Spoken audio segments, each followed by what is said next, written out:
So I'm standing here in Athens, Greece, on a place called Mars Hill. This is a historical, biblical landmark where Acts 17, Paul shows up to this city, which is the epicenter of idolatry for the planet. And he stands here at a place where they're legislating the law. This was the place where they met on this hill for all matters of law and philosophy and culture.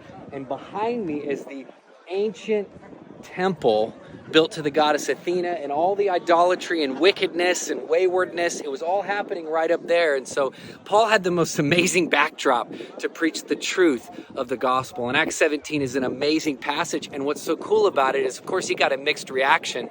There were people that scoffed at him and sneered at him, and there were people that were curious and they wanted to hear more. But the thing is that he had a boldness that he did not care.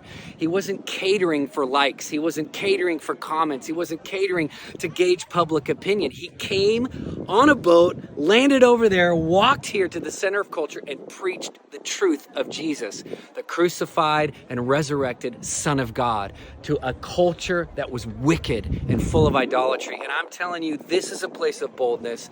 This is what we need in America and around the world in 2024. We need the boldness and the courage of Paul to step into the Mars Hills of the world and preach the truth of who Jesus is, unafraid, unashamed of being canceled and being put into a corner. Like, this is not a time for the gospel to be in hiding. This is not a time for us to water down the truth.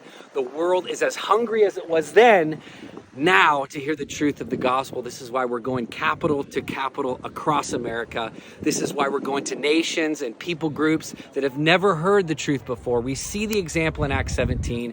We need it. It's happening today. Join us on this journey and preach the truth. The world's longing for it.